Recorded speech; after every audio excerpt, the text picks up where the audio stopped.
Salut les devins, c'est Saikyo, nous avons de tout nouveaux spoilers, en tout cas, j'ai une nouvelle interview et deux nouvelles images de deux planètes, la planète Vegeta et une toute nouvelle planète à vous présenter concernant le film Dragon Ball Super Broly. Si vous étiez réveillé tard dans la nuit sur Twitter, vous avez vu que je vous ai retweeté ça, mais j'ai retweeté que la moitié des informations parce qu'après je suis tombé comme une masse et je me suis endormi, il y a eu d'autres trucs et tout ça qui sont sortis. Bien sûr, je vous mets tous les liens en description de mes sources, qui sont le site officiel de Dragon Ball, Herms98, et Dragon Ball Super-France.fr. Je remercie, je crédite tout le monde en description. Alors, pour mieux comprendre un petit peu la teneur de ces images-là, je vais d'abord commencer par vous lire l'interview. Ça va, elle est pas très longue, vous allez voir, ça va aller assez vite. Et ensuite, je vous présente les deux nouvelles images du film, des deux planètes. Et sinon, l'interview, c'est celle de monsieur Nobuhito Sue et Kazuo Ogura, avec un bon vieux accent français, ça ressort pas mal, qui sont tous les deux directeurs artistiques du film Dragon Ball Super Broly. Et du coup, qu'est-ce qu'on commence à nous dire? Outre la Terre, le film se déroule principalement sur la planète Vegeta, et la nouvelle planète Bampa, qui pourrait être un jeu de mots, avec le mot japonais vampire, qui se retranscrirait un petit peu comme Bampaya ou Vampaya, mais cela reste à confirmer, que Toriyama décrit comme rempli de grandes vallées, et les lacs infestés de créatures. Le film mettra également en scène des lieux inédits de la planète Vegeta. Ils affirment, donc les deux directeurs artistiques, qu'ils sont partis des représentations précédentes de la planète Vegeta, tout en leur donnant une plus grande échelle. Ils veulent aussi être fidèles au type de base spatiale, / vaisseau spatial, etc., que Toriyama a dessiné. Environ 40 plans ont été produits pour le film en incluant plusieurs du même endroit. Le plan graphique pour la planète Vegeta était le plus grand, et il a fallu environ 3 jours pour le compléter, bien qu'ils aient également travaillé en parallèle sur d'autres plans bien sûr. Avant que le script ne soit finalisé, ils ont d'abord reçu un document décrivant les types de lieux qui figuraient dans le film, accompagné par des documents de référence tirés du manga original, des séries animées, des films, etc. Entre parenthèses, parfois même d'autres séries, vous ne rêvez pas les devins.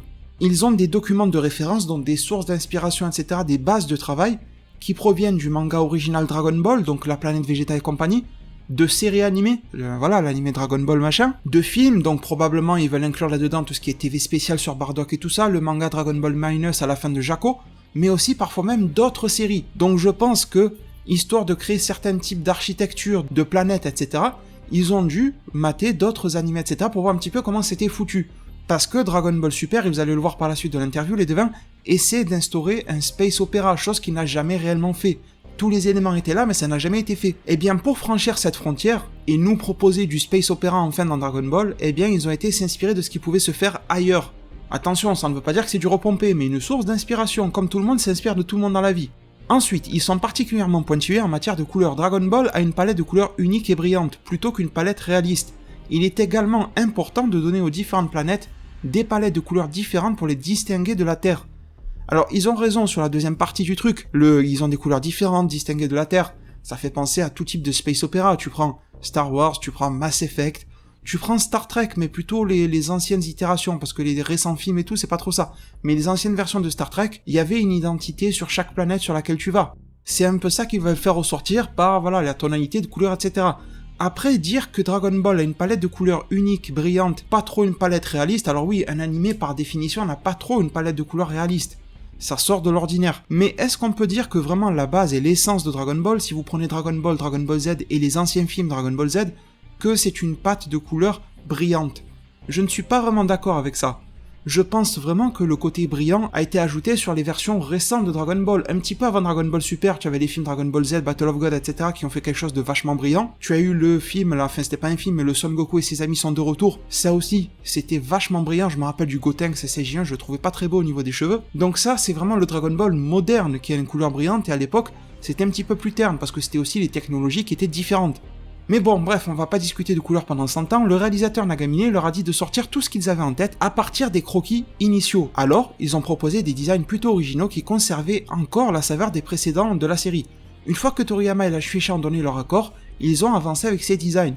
Alors que le film met en vedette d'anciens lieux de Dragon Ball comme la capitale de l'Ouest, il y a aussi beaucoup de nouvelles planètes, avec des endroits comme la montagne enneigée comme en Antarctique. Il visait plus de détails et textures naturelles que dans le manga original. Alors cette phrase demanderait les devins à voir quel est le texte original en japonais et quelle en est l'essence des mots. Parce que des fois, tu sais, sur une traduction, ça peut virer d'un sens à l'autre. Parce que les devins, c'est vrai qu'on se pose la question par rapport à où est le lieu glacé, est-il sur Terre ou pas. Et c'est vrai que si on rassemble tous les éléments et toutes les preuves que l'on a jusqu'à présent, le lieu glacé, à 95-99% à peu près, tu vois, c'est un calcul de tête, tout laisse à penser, tu vois, dans ce pourcentage-là, que c'est la Terre. D'ailleurs, même, on voit même une Dragon Ball, qui ressemble énormément à Dragon Ball que l'on trouve sur la planète Terre. Mais quand on lit ce truc-là, on nous dit que, il y a beaucoup d'anciens lieux vedettes, comme la capitale de l'Ouest, il y a aussi beaucoup de nouvelles planètes, avec des endroits comme la montagne enneigée, comme en Antarctique. Cette phrase-là, quand je la lis, on nous parle de nouvelles planètes, juste après on nous parle de montagnes enneigées, donc ça fait le lien, et entre parenthèses, comme en Antarctique. Pourquoi ils ne disent pas c'est l'Antarctique ou l'Arctique de la Terre dans Dragon Ball? Pourquoi ils disent comme? C'est ça, désolé je joue sur les mots, mais pourquoi ils font des comparaisons comme? Pour moi, si tu fais la comparaison, ça veut dire que c'est un autre lieu qui n'est ni l'Arctique ni l'Antarctique de la Terre, et ils vont aller dans un lieu qui est comme ce lieu-là dans notre Terre. C'est bizarre, parce que tout porte à croire qu'on est vraiment sur Terre. Donc je pense que la traduction n'est pas forcément la plus précise possible, et d'ailleurs, je vous le dis les devins, nous allons avoir très bientôt la version complète et avec une traduction définitive de cette interview-là, donc si des fois il y a quelque chose qui change, je vous en ferai une vidéo de mise à jour. Ensuite les devins, on arrive vers la fin de l'interview et je vais pouvoir vous présenter les images dans quelques minutes à peine. Toriyama a d'abord dessiné une planche de la planète Bampa, ou Vampa, et les directeurs artistiques ont utilisé cette image comme base pour leur plan de travail final. Ils ont rendu la texture de la roche plus organique, de sorte que l'on puisse distinguer l'endroit de la planète Vegeta. Ensuite, on nous dit, et là c'est vraiment les derniers blocs de l'interview, ils ont été surpris par la liberté qu'ils ont eue sur ce projet. La Shueisha et Toriyama leur ont simplement donné des directives générales au début. Premièrement, chaque planète devait avoir son propre motif. La planète Vegeta, par exemple, est dominée par des cercles et des carrés. De plus, le directeur Nagamine voulait augmenter le sens des grandeurs artistiques afin d'être à la hauteur d'un space opéra. Sue s'est occupé particulièrement de la maison de vacances de Bulma, un nouvel endroit, immense sur Terre. Il l'a gardé en dernier pour prendre son temps pour le réaliser. Le directeur Nagamine a aussi fourni ses propres photos de vacances de la ville italienne d'Amalfi. Les devins, je vous montre une photo pendant 5 secondes de à quoi ça ressemble à Amalfi, en tant que matériel de référence pour la maison de vacances de Bulma. Il s'agit d'un bâtiment rond dans le style Capsule Corporation, principalement blanc avec un soupçon de couleur situé dans une baie. Les directeurs artistiques espèrent que ce film aura une sensation agréablement différente des précédentes séries et films Dragon Ball. Avec un sens de la réalité sans précédent dans son univers, ils veulent même que Toriyama lâche un wow. Donc bon, ça promet du lourd s'ils veulent même impressionner l'auteur avec ce qu'ils vont faire. Donc je vais vous proposer maintenant les deux nouvelles images qui nous ont été montrées, probablement respectivement de la planète Bampa et de la planète Vegeta, et je vais vous proposer bien sûr quelques idées en réaction par rapport à cette interview-là et ces images-là. Donc première image, qui serait très probablement celle de la planète Bampa, ou Vampa comme vous voulez, qui trouve son nom, avec cette architecture que l'on a déjà vue dans le trailer au moment où il y a Shirai et Remo qui semblent tomber sur quelque chose, où il y a un Saiyan qui ressemble à Paragus jeune, accompagné d'un autre Saiyan, beaucoup ont dit qu'il ressemble à Kiabe ou à Charlotte. On sait que c'est pas lui, mais il y ressemble, devant une capsule, et cette capsule-là semble effondrée sur la même planète, donc les devins, le lien me semble assez évident. On part de Dokkan Battle, qui nous dit que Broly serait un Saiyan exilé. Exilé, ça veut dire qu'il était sur la planète Vegeta, on l'a envoyé ailleurs, de force. Et pour moi, pour faire un bon exil, peu importe que ça soit le roi Vegeta ou Freezer qui l'ait demandé, pour qu'un exil soit bien réalisé, il faut que la personne soit seule. Donc je pense que Paragus a probablement été envoyé en exil séparément de Broly. Paragus serait envoyé en exil quelque part tout seul, Broly aussi. Vous allez me dire pourquoi l'exil? Tout simplement parce que ce sont des frères Saiyans, tu m'as compris, frères entre guillemets, des compatriotes, et que pour ne pas les tuer mais pour les punir ou pour éloigner le danger du Saiyan légendaire, on les envoie en exil sans qu'il y ait du carburant dans la navette pour faire un retour, tu vois, comme ça ils sont vraiment isolés sur des planètes qui sont arriérées technologiquement, comme ça ils ne peuvent jamais revenir. Et donc Paragus tomberait je ne sais où. Et Broly tomberait sur la planète Vampa ou Bampa. Et ceci expliquerait beaucoup de choses, les devins. Déjà, ça expliquerait cette image-là, Broly serait probablement sur la planète Vampa en train de bouffer. Ça expliquerait cette image-là, Shirai et Remo trouveraient Broly sur la planète Vampa. Et ça expliquerait aussi cette image-là, les devins, sur laquelle Paragus est peut-être venu sur la planète Vampa à la recherche de son fils. Allez savoir comment Paragus serait parti de son exil, tu vois, ça on ne sait pas, mais il aurait réussi à trouver de la technologie ou quoi pour voyager, trouver la planète sur laquelle son fils est tombé, et il va le rechercher. Mais malheureusement, la capsule serait vide, et peut-être même que Paragus va passer dans ses recherches à côté de son fils. Parce que vous voyez bien que si c'est Paragus ici, Paragus est jeune, il a les cheveux noirs, tandis que dans le film Broly, enfin dans le présent quoi, on sait qu'il a les cheveux gris, donc il est vachement vieux, aux alentours des 80 ans. Donc il se pourrait même que l'on ait un petit côté dramatique, d'ailleurs ça nous était promis, le côté dramatique, comme quoi Paragus a cherché désespérément son fils, il est même venu sur la planète sur laquelle il a atterri, mais il a cru que son fils Broly était mort, parce qu'il aurait retrouvé la capsule vide, parce qu'il a fouillé toute la planète et ne l'a pas trouvé, sachant que les Saiyans sans scooter, sans truc sur l'œil là pour détecter le ki, ne savent pas de base le détecter. Donc même si Broly émanait du ki, Paragus ne pouvait pas le sentir par lui-même, et peut-être qu'il n'avait pas la technologie avec lui pour détecter du ki, et qu'il a cru, après avoir fait de multiples fouilles, être passé à côté de son fils alors qu'il était bel et bien sur la planète. Et que 40 ans plus tard, il va se rendre compte qu'il était là, qu'il a perdu toutes ces années, donc le côté drama, mais que Freezer, Shira et Remo vont faire du lien entre Paragus, Broly et Freezer. Et une autre chose, les devins, pour boucler la boucle sur cette planète Bampa qui s'expliquerait aussi, c'est ce monstre-là. Vous avez vu, c'était Shintani de mémoire qui en avait fait le chara-design, je vous l'avais présenté sur ma chaîne YouTube aussi. Je vous avais dit que d'après son design, d'après les couleurs qu'il a, et sachant qu'un animal ou un insecte s'adapte très souvent en fait à son environnement, étant donné que c'est très orangé avec des reflets un petit peu noirs, eh bien vous vous rendez compte que ce monstre-là, il est orangé avec des parties noires, donc il pourrait se fondre un petit peu dans le décor et dans la masse. Il y en a même un d'entre vous en zone commentaire qui m'avait dit Broly pourrait même être dans le trailer en train de bouffer un insecte, ou enfin un monstre comme ça pour se nourrir sur la planète Bampa. Et donc Broly aurait eu une éducation un petit peu à la sauvage, à la dure. Vous vous rappelez quand Piccolo a lâché Gohan tout seul dans les montagnes?